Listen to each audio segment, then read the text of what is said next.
eran un tema de preocupación para todo el reino.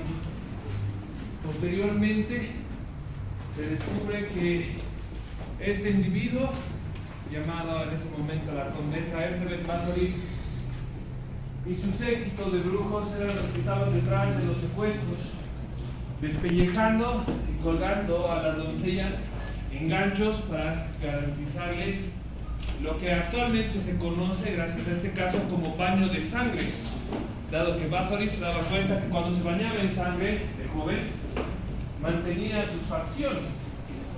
Posteriormente, en el mismo periodo de tiempo, en 1956 hasta 1721, está documentado el caso del primer vampiro del mundo llamado Jure Grando, fallecido en 1656, pero con avistamientos de su persona caminando por ahí hasta 1720. Documentado todo. La característica de Jure Grando era que cuando lo sacaban de su tumba, ¿qué creen? Estaba perfecto, excepto con la pequeña característica que tenía sangre en la boca. Posteriormente, en 1977, una serie de cruentos asesinatos, como lo que ustedes están viendo en la fotografía, llama la atención de la policía de Sacramento, quienes nunca habían visto actos tan atroces cometidos contra un ser humano en un ambiente urbano. Se contactan con el FBI y el FBI se da cuenta del patrón del asesinato por esto. Quien quiera que sea el asesino, después de que destripaba a las víctimas, apoyaba un frasco en el piso y se llevaba las vísceras, las mezclaba con Coca-Cola y se las tomaba después de ponerlas en una licuadora. Richard Chase, el vampiro de Sacramento, después de leer las propiedades de la sangre, sumado con una grave esquizofrenia, se convierte en un terrible asesino en serie psicótico de tipo desorganizado que le permite entrar en contacto con su primo ser. La verdad es que no hay misticismo detrás de los vampiros, sino que existen enfermedades que pueden explicar sus conductas. Los tipos de porfiria que hacen que la hemoglobina que no ha madurado se vaya acumulando en los dientes. Porfiria, esto es hemoglobina, dándoles ese aspecto rojizo, hace que los dientes se retraigan, los dientes retraídos, y como son porciones de hemoglobina que son inmaduras, son sumamente sensibles al azufre que nosotros podemos oler en el ajo. Acercarle ajo a un paciente con porfiria desencadena una reacción sumamente fuerte de rechazo, porque sus hemoglobinas no pueden transportar el azufre del alimento. La porfiria, obviamente, si no te funciona la hemoglobina, tienes anemia, obteniendo una piel muy pálida, y por supuesto la proteína se empieza a estancar en la piel, y la proteína es fotocromática, por lo que cuando le llega el sol, la quema, y si está en tu piel, ¿qué crees? Te quema la piel. No necesitamos mitos para tener monstruos de verdad, como nos hace recuerdo este individuo. Los monstruos de verdad tienen aspectos muy humanos. Entonces, como pueden ver, el proceso anémico, las características de los dientes protuyentes, dándoles aspectos afilados, son una particularidad tísica, que el tisismo eventualmente se pone en una enfermedad mucho más frecuente que se llama, ¿no han escuchado la belleza tísica? Tuberculosis. Los cadáveres que vomitaban sangre no eran vampiros. La sangre tiene una serie de propiedades, pero tenemos que conocer qué es la sangre. Cuando nosotros lo leemos, entendemos que es un tejido, pero aquí es donde está la clave. Por ejemplo, es un tejido altamente especializado. ¿Y por qué es un tejido altamente especializado? Una de las particularidades de la sangre es que puede hacer algo, presta atención a esto, puede hacer algo que ningún otro tejido puede, y es transportar un gas puede transportar gas en agua. La definición de un gas es que no puede mezclarse con el agua, desde un principio físico de la sustancia. ¿Cuántos estados de la materia existen? Ya, digamos que el término es codificar. Entonces vamos. La capacidad de la sangre de transportar gases es lo que lo hace altamente especializado, dado que puede volver sustancias que en teoría no son hidrosolubles 100% hidrosolubles. Al volverlos hidrosolubles, sin embargo, pasa a formar un componente de los dos componentes de la sangre. Tenemos dos componentes, tenemos los elementos formes que nosotros tenemos de manera cuantitativa y cualitativa en un hemograma, y el plasma sanguíneo, que nosotros lo conocemos con varias formas, puede ser como sangre, volumen plasmático efectivo, volumen, ¿cómo se llama esto? Gasto cardíaco, etcétera, etcétera. Todos los que participan en el transporte de la sangre a través de la dinámica de la misma en relación a la pared de los vasos sanguíneos. ¿No ven? Ya. Esa es una de las particularidades de la sangre. La otra particularidad de la sangre es su llamativo color. La sangre posee una subunidad proteica que corresponde al grupo M. Este grupo M, como todas las proteínas, es fotocromática. Entonces, sin embargo, la fotocromía, que es característica del grupo M y que empieza a circular desde los principios de la formación biológica y que por ende le da también el color a los vasos sanguíneos, es el rojo. ¿Y por qué aclaramos que hay color rojo? Porque hay sangres de otros colores, como la de los pulpos, que es azul, dado que su componente no está hecho a base de hierro, está hecho a base de cobre. El cobre, fotocromáticamente hablando, es azul. En la película, ¿de qué color es la sangre del depredador de la película Depredador? Verde fosforescente. ¿Tenemos sustancias así en el mundo? No, bien. El grupo M entonces tiene su particularidad que está en el hierro. Pero hay que aclarar, porque por ejemplo el hierro solo puede funcionar dentro del cuerpo humano en su función ferrosa. Porque cuando es sulfato férrico, quiere decir que la propiedad química que tiene, los enlaces químicos del sulfato férrico, no se pueden unir a la hemoglobina. Cuando tú a una embarazada le das eso, ¿no le estás ayudando? En nada. ¿Cuál es el problema con el hierro? ¿Alguien aquí toma hierro al revés? Hierro 1, hierro 2, hierro 3, causa náuseas. El factor intrínseco del estómago es sumamente sensible a la manipulación por hierro y causa náuseas.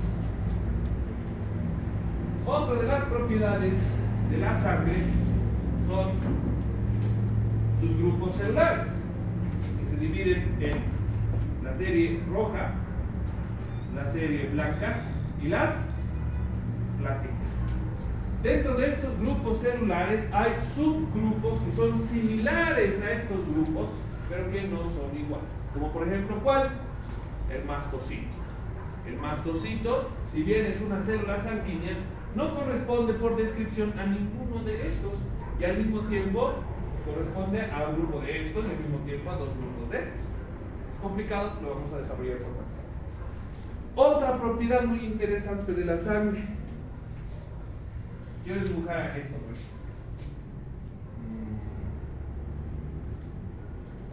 ¿Qué es esto? Ya, es un poco perfecto.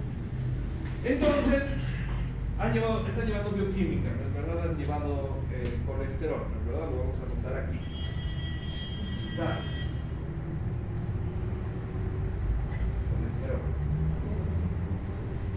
Resulta, ¿no?, que cuando tú bajas al quinto centenario a la altura de la fuente del Prado, que esa agua es horrible, cuando todavía se podía ingresar, yo sacaba de ahí muestras de agua y llevaba el microscopio que hay abajo, y ahí veía los parásitos, ¿no? Todavía vivos así. Y luego veía cuando acababan las clases, se metían a jugar ahí los changos del colegio con todas esas asquerosidades. Entonces, pero ¿cuál es la cuestión? Me acabo de acordar, estoy disparando. Cuando tú pasas por ahí, ¿qué están cocinando en el Vega Burger o en Pollo Cochabamba? ¿Qué tipo de pollo? ¿Es pollo si la broster? Pollo frito. Pollo la broster es un empanizado especial, una característica de una receta que es inventada en el Perú. La gente dice que no, pero es del Perú. ¿Hay riqueza del Perú? Buenísima su gastronomía. Siempre gana, a menos que sea carne, porque en el caso de los gauchos siempre rompen el culo de Latinoamérica con la carne. Entonces, ¿cuál es la cuestión? El colesterol es básicamente aceite. ¿El agua se mezcla con el aceite? No se mezcla. A menos que esté en la sangre. Esa es una particularidad del tejido especializado. Y eso tiene una práctica en clínica muy interesante, tan interesante como importante, que lo vamos a llevar después. A mi pollo, ¿de qué está hecho mi pollo? Químicamente, proteínas. ¿Y qué son las proteínas? Uniones de correcto, bien. Entonces, ¿saben qué? A mi pollo lo voy a empanizar. El pan que es carbohidrato o H, C. Está rico en carbohidratos. Pero ahora que ya está empanizado, no lo voy a hacer pollo hervido, lo voy a hacer un asco, a nadie le gusta el pollo hervido. Lo voy a freír entonces le voy a poner ¿qué cosa? Ácidos grasos. Es decir, y cuando tú fríes en aceite, en ese aceite además, si 6 pollos los sacas así, quiere decir que está a una temperatura asquerosamente alta, muy probablemente supera los 50 grados centígrados. A través de la modificación de la temperatura, yo puedo modificar la adherencia de la sustancia en relación a la sustancia básica. Entonces, cuando le he puesto pan, lo he saturado y con la temperatura en aceite con colesterol lo he poliinsaturado. Es decir, lo he puesto grasísima. Esto va directamente relacionado, por ejemplo, con una propiedad de la sangre que me permite transportar el colesterol. Uniendo el colesterol de cualquier índole, puede ser solo pollo. Es por eso, por ejemplo, que cuando una persona está enferma, ha tenido una gastroenteritis somata y ha dejado la dieta líquida, ¿qué pasa a tener? Dieta blanca. Entonces, un lomo de pollo lo fríen en agua con abundante sal para que haya presión hidrostática, la diferencia que le ponen sal a la comida de los enfermos, ¿no? Y arroz blanco. ¿Y el agua qué sabor tiene? Sushi, no tiene. Entonces ese arroz que está inflado con agua, no tiene sabor, blanco, agua, con proteína pura y dura, con sal. Lo maravilloso para un estómago que está recuperando de gastroenteritis. Cuando estás con gastroenteritis, ¿puedes comer un pollo frito? No, porque los ácidos grasos poliinsaturados van a ser el medio perfecto para que la bacteria se fermente, 1, y 2, se reproduzca. Entonces se exacerba el cuadro clínico. Entonces la gente terca cuando vomita y tiene diarrea, y eso les va a pasar a ustedes, van a ir, van a tener una emergencia, va a venir un paciente con diarrea, con vómitos, con fiebre de 39 grados centígrados, porque ha comido pizza con mocos, porque es la única forma de comer cápsula de Staphylococcus aureus, el queso. Y a las 4 horas de que le has dado la loperamida, que es un antidiarreico, ¿qué creen que va a querer? Comer. ¿Qué le vas a decir? No puede comer. Tienes que estar por lo menos 24, 48 horas sin comer porquerías. Pero la persona no va a querer. Entonces, las siguientes 72 horas va a volver con un cuadro todavía peor. Porque su cuadro de lo que era por Staphylococcus aureus, era Staphylococcus aureus con E. coli. Si es muy mayor, se va a morir. Listo. Entonces, este colesterol yo lo puedo transportar a través de una propiedad que tiene la sangre en compañía de la función de este órgano maravilloso. ¿Cuál es? Fácil dibujar el hígado. Entonces, el colesterol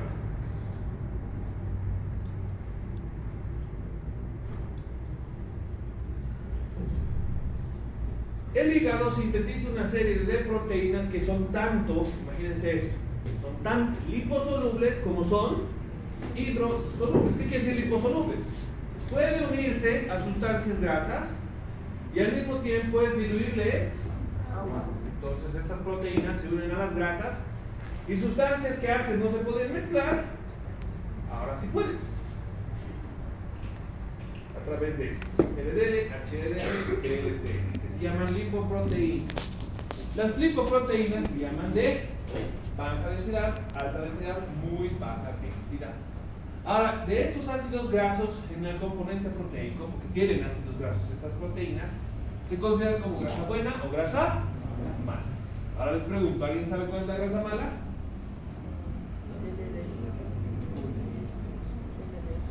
Correcto, alguien ha dicho la respuesta por ahí. LDL, low density. Y la de alta densidad, es decir, la H, es la de el ácido graso positivo. ¿Cómo en qué alimentos? La palta. La palta, perfecto, ¿cuál más? Frutos secos. Perfecto, los frutos secos, ¿cuál más? El pescado es más vitamina B2 y oligoelementos. ¿Es oleoso? Sí, pero no tiene tanto como un pollo, digamos. Pero está bien. Entonces, LDL, HDL, PLDL. ¿Por qué hacemos la aclaración? Porque si yo me como solo un pollo cuando estoy con gastroenteritis, gracias a Dios ese tiempo no me da, tú comes solo un pollo con sal, estas proteínas que comemos del pollo ni siquiera participan en esta vía. Porque son, cuando nosotros digerimos el pollo, como van a aprender en Fisio 2, la absorbemos en formato de aminoácidos. Sin embargo, cuando estoy sano de mi estómago y me como un tremendo pollo empanizado, frito en colesterol con una temperatura superior a los 50 grados centígrados por 2 segundos, está poliinsaturado. Por lo tanto, esa grasa es muy densa, es muy parecida a la leche condensada y se mueve lento. Y se une a su proteína con esa característica. ¿Cuál es el problema? Las micelas y el resto de las sustancias que transportan los ácidos grasos son contados para cada 24 horas. Después de cierta cantidad de ácidos grasos, si yo como estas cosas de manera recurrente, estos ácidos grasos empiezan a abundar y su transporte se empieza a hacer muy difícil porque son de muy baja densidad, es decir, que son densos. Y lo que no puedes transportar se deposita, y cuando se deposita se mezcla con sustancias que hay en la sangre donde pueden ser duros, formando ateromas. La placa ateromatosa no es nada más que fisiología de la sangre alterada en relación a la fisiología del tejido. El ateroma se planta ¿dónde? En el endotelio, y al moverse la placa lesiona el endotelio, activando la vía de la coagulación. De lo que era un vaso sanguíneo parcialmente obstruido, al lesionar el endotelio se coagula y es un vaso sanguíneo totalmente obstruido. Entonces aquí tenemos varios ejemplos de cuáles son las relaciones de la sangre, pero hay una relación que no hemos desarrollado, que son las series celulares. En contraste, la sangre participa en un ciclo que nosotros tenemos que desarrollar de la siguiente manera. Globina es un sinónimo de transporte. Ustedes escuchan la palabra globina y tienen que empezar a estar transportando, pero esto es un sufijo. ¿Cuál es el prefijo? Yo le puedo poner. Aquí le pongo hemoglobina, ¿no? También está el sufijo globulina por si acaso. Entonces le pongo hemoglobina, le pongo tiroglobulina, le pongo inmunoglobulina. Español básico. Prefijos y sufijos. El prefijo me dice qué, el sufijo me dice con qué. Entonces, por ejemplo, si yo digo hemoglobina, ¿de qué estoy hablando? De hierro unido a proteína M. Cuando digo tiroglobulina, estoy hablando de T4, el formato de transporte de la monotiroidea. Y cuando digo inmunoglobulina, estoy hablando de complejos inmunitarios. ¿Cuál es la cuestión, sin embargo? ¿Cuál es la cuestión?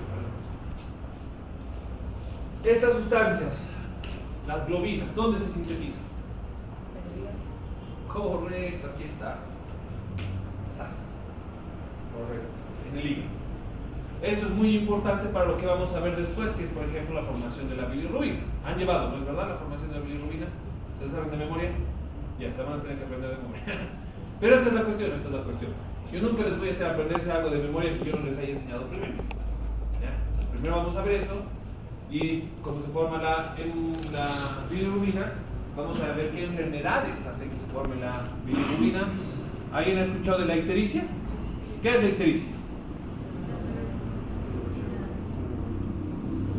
Coloración amarillenta de piel y mucosa. ¿Ya han escuchado de la ictericia? ¿Han escuchado de la ictericia flavínica? Rubínica, melásmica, y hay hartas ictericias. Okay.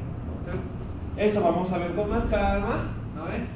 Porque de todo lo que crees saber, continúa así en esta carrera. Entonces, por eso la gente se especializa, pues. Van a estar leyendo todo el tiempo, y dicen, ¿sabes qué? Me dedico sobre el corazón y listo. Ustedes se van a la mierda. Me voy a hacer corazón. Así, que me voy a hacer pulmón, y así sucesivamente. ¿Listo?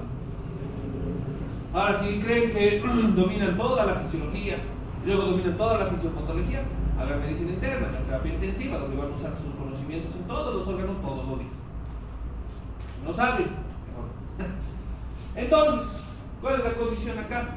Cada una de estas sustancias participa en el transporte de otras sustancias, ¿no? Entonces aquí tenemos el transporte de metabolitos. ¿Cuáles son los metabolitos en este caso con el que nosotros estamos trabajando? Tenemos el oxígeno, tenemos el CO2, tenemos el hidrógeno. Pero esa es la cuestión. Es una cosa que mucha gente no sabe, porque sus profesores no les dicen, y es que nosotros no hacemos conteo del hidrógeno, no hay hemograma de hidrógeno.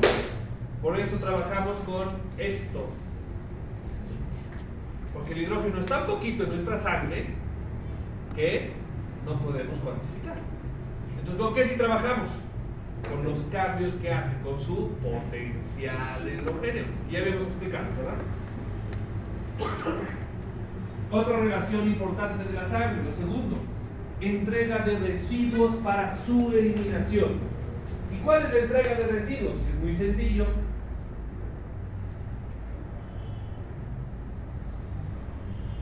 Después de que termina de funcionar esta vía, que cada una absorbe cosas distintas, ¿no? A la sangre, este otro órgano de aquí y este órgano de aquí, todos en este contexto, bajo esta premisa de eliminación de residuos, solo con eso, y creo que es algo que por eso se llama la cátedra de anatomía y fisiología, porque solo con este dato me doy cuenta que estos son órganos sumamente irrigados, muy irrigados, mucha sangre, por eso son tan jodidos de aprender. ¿Alguien se acuerda de la irrigación de los intestinos? Yo más o menos. Yo solo me sé los vasos sanguíneos que más se obstruyen. Porque se obstruyen los vasos sanguíneos por trombos y te puedes morir por eso. Del pulmón sí sé bien y del riñón no tengo bien. ¿No es cierto? Entonces, no sé. La clave aquí es admitir que no sabes. Por si acaso. He leído, por ejemplo, las respuestas de sus escáneres. Bastante interesantes. Algunos, como el mensaje que les he mandado, hace dos, güey. No quiero saber quién era cuál. Pero esta es la cuestión.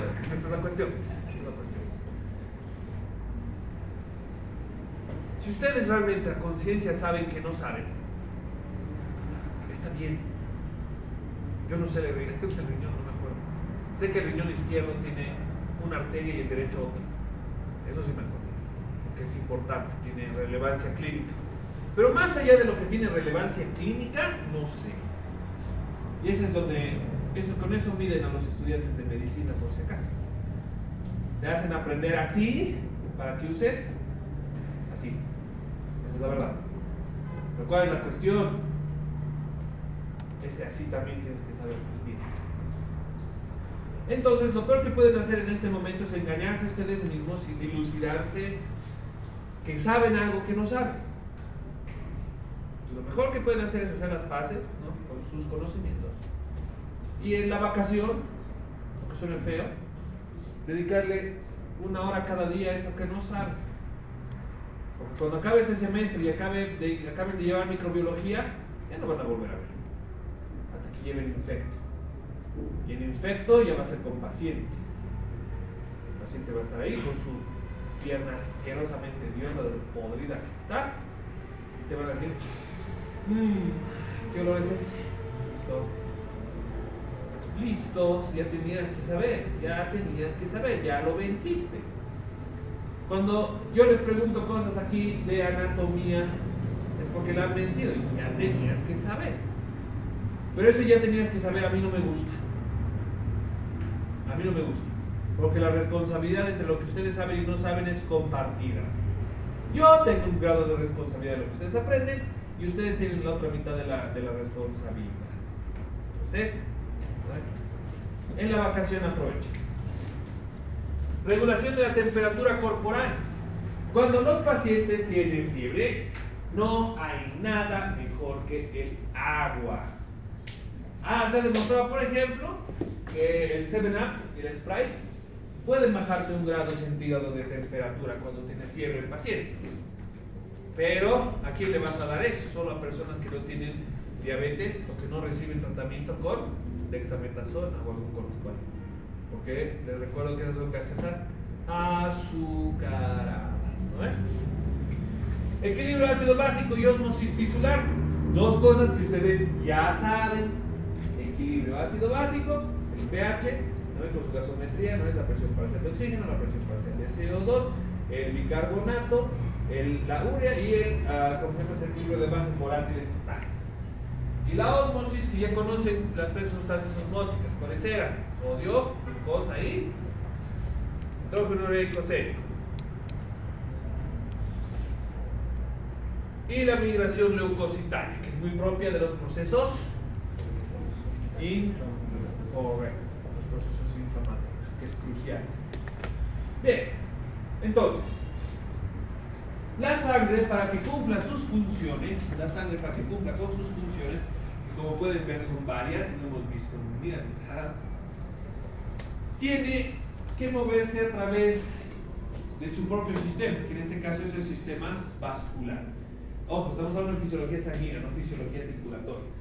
La sangre tiene esta particularidad en las diferencias de arterias y venas para garantizar, sobre todo, esto, la entrega de oxígeno. Estos vasos sanguíneos se diferencian uno de los otros.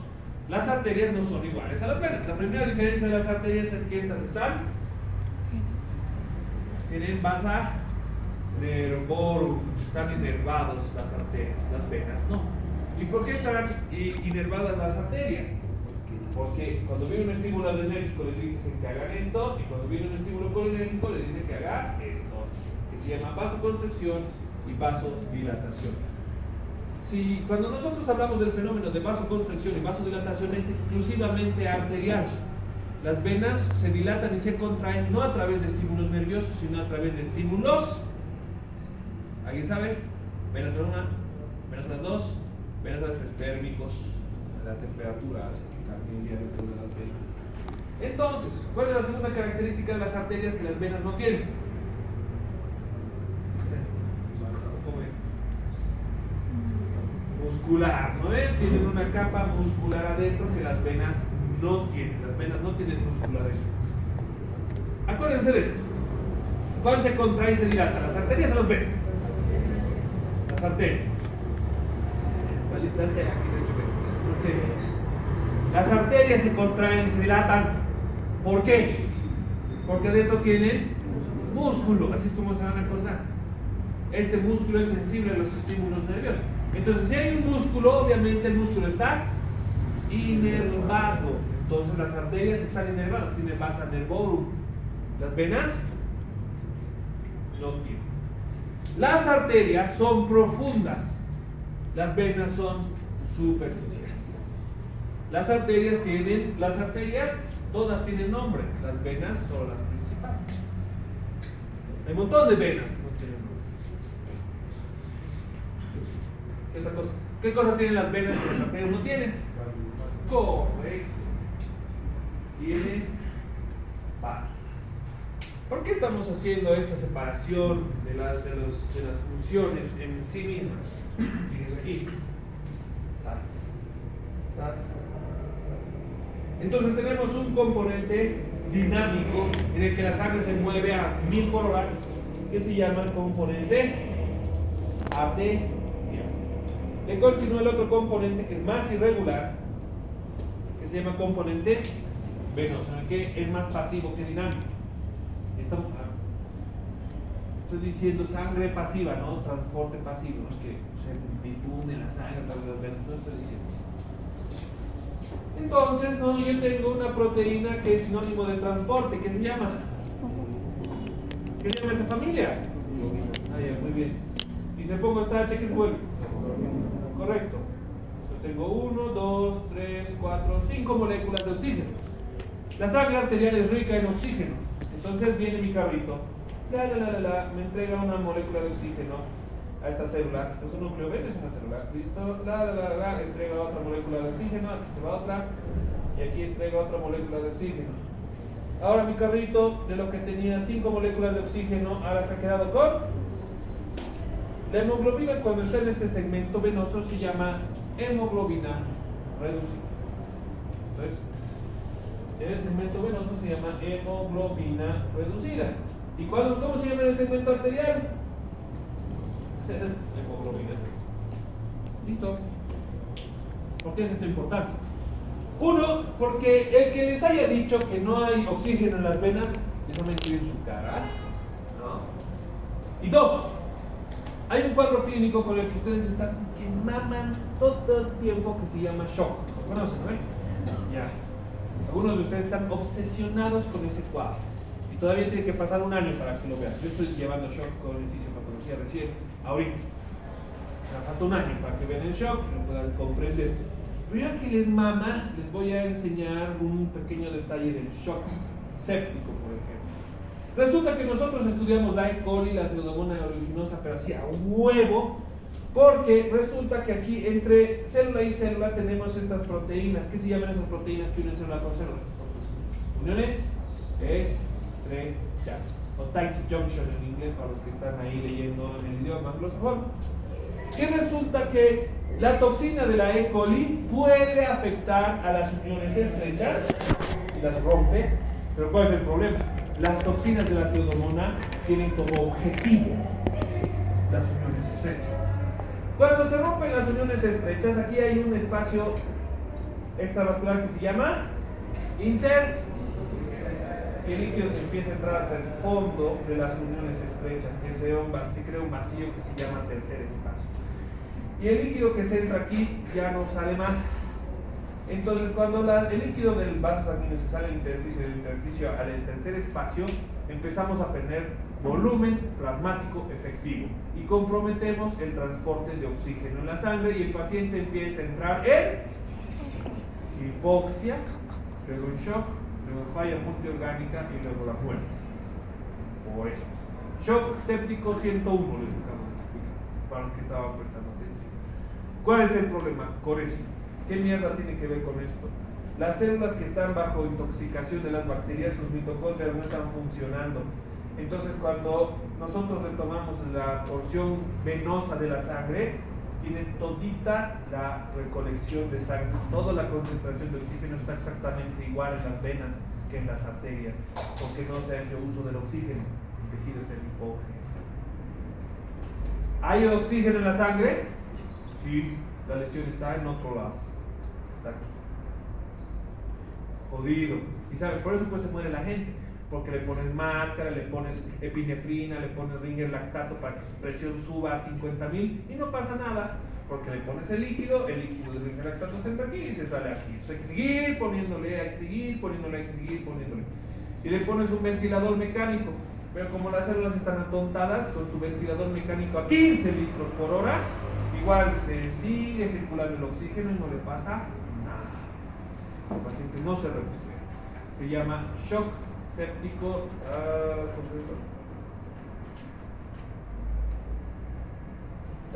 Me he olvidado la palabra, cuando no se da el medicamento, ¿qué se llama? Cuando no se dé el medicamento. No me acuerdo ahora. En fin, esa es la propiedad. Vamos con la siguiente parte. Los grupos celulares. Los grupos celulares son bien conocidos y son muy famosos. Tenemos, ¿no es verdad? Plasma, que aquí están todos los componentes del plasma. Agua, iones, moléculas orgánicas, elementos, formes y vitaminas y gases. Los gases son el CO2 y el oxígeno, nada más. O tenemos nitrógeno nosotros los humanos cuando eructas huele así a fetidísimo. ¿No? Entonces, bueno, depende. Agua, iones, moléculas orgánicas. ¿Cuáles son las moléculas orgánicas? Los aminoácidos, proteínas, glucosa, lípidos y desechos nitrogenados. De las proteínas, la albúmina, la globulina y el fibrinógeno. Listo. Esta diapositiva que les muestre antes para que se ubiquen cuáles eran las proteínas que participaban en la presión oncótica, por ejemplo. La vascular. ¿Cuáles son las proteínas de la presión oncótica celular? Las proteínas estructurales. ¿Cuáles son las proteínas de la presión oncótica vascular? Estas. Listo.